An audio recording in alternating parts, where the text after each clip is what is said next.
Hi friends, ఎలా ఉన్నారు? బాగున్నారా? ఈరోజు మనం ఆరోగ్యానికి ఎంతో మంచిదైనటువంటి అవిసె గింజల కారం ఎలా చేసుకోవాలో చూద్దాం. దీనికోసం నేను 1 గ్లాసు అవిసె గింజలు తీసుకున్నాను. ఈ అవిసె గింజల్ని బాగా ఫ్రై చేసుకోవాలి.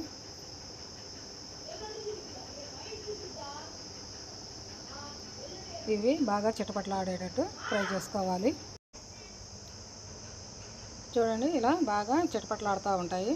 ఇలా చిటపట్లాడేటప్పుడు మనం ఇలా నలుపు చేసినప్పుడు ఇది బాగా కరకరలాడుతూ వస్తాయి. ఇప్పుడు వీటిని వేరే గిన్నెలోకి మార్చుకోవాలి. ఇప్పుడు 1/2 గ్లాసు వేరుశనగపప్పు తీసుకోవాలి. వీటిని కూడా మనం బాగా దోరగా ఫ్రై చేసుకోవాలి.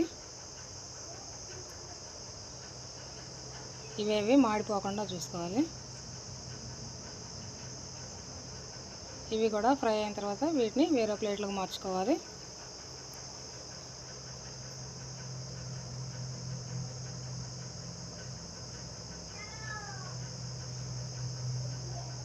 ఇప్పుడు 1/4 కప్పు మినపప్పు తీసుకోవాలి. ఇవి పొట్టుకు మినపప్పు అయినా తీసుకోవచ్చు, లేదా మినపగుళ్ళు అయినా తీసుకోవచ్చు. వీటిని కూడా మనం బాగా ఫ్రై చేసుకోవాలి.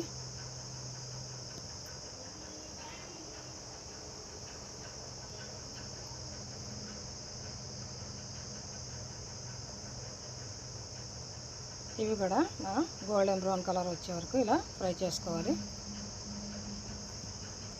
తర్వాత బాండీలోకి 1/4 కప్పు ధనియాలు తీసుకోవాలి. ధనియాలను కూడా బాగా ఫ్రై చేసుకోవాలి. ఇప్పుడు ఈ ధనియాలతో పాటు దీంట్లో కొంచెం జీలకర్ర, ఇలా కొంచెం జీలకర్ర వేసుకోవాలి.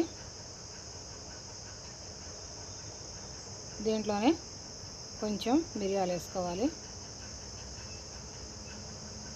మెంతులు కొంచెం వేసుకోవాలి. వీటన్నిటిని కూడా బాగా ఫ్రై చేసుకోవాలి.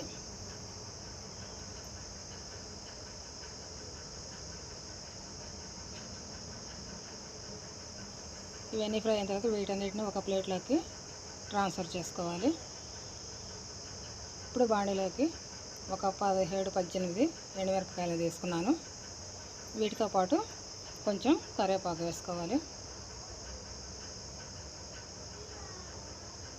కరివేపాకు ఉంటే వేసుకోవచ్చు, లేదా స్కిప్ చేయొచ్చు.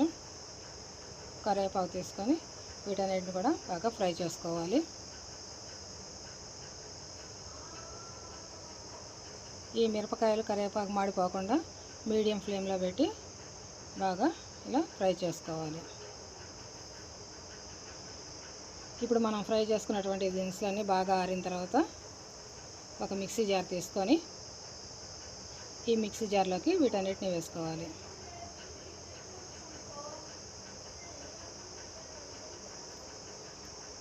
ముందుగా వేయించుకున్నటువంటి ఇవన్నీ వేసుకోవాలి. తర్వాత మిరపకాయలు, కరివేపాకు కూడా వేసుకొని